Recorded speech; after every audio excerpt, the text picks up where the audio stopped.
Запали ли жена, Мари? Идем на плетенки. Айде, влизайте, запалила съм го. Айде, Добър ден. За маячи, ко стана? Добър ден, Станке. Добър ден. Сядайте сега. Вие настана, тук се знаете работата. 82.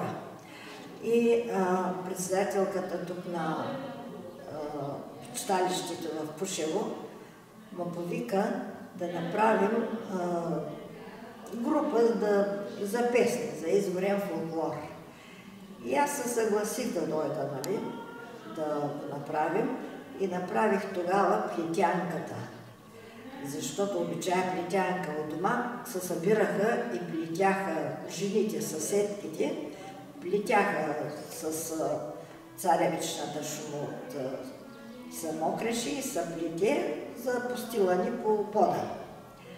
Рогоска се казва. Събрала и ненка плетенки жана, събрала и нарядила.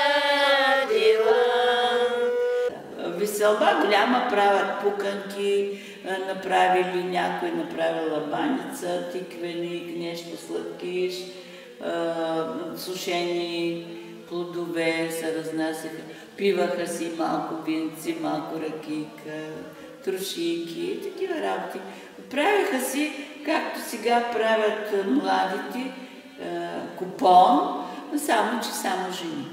Галамбо свири, говори жана, я стани ненке и ласи, я стани ненке и ласи жана, главата ша ти удрежа, главата ша ти удрежа жана.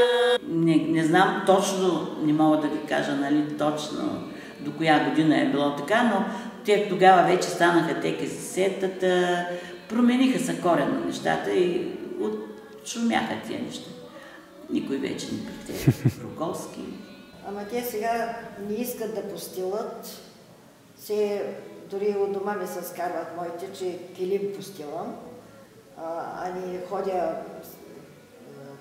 не паркета, какво беше? Ламинат, да.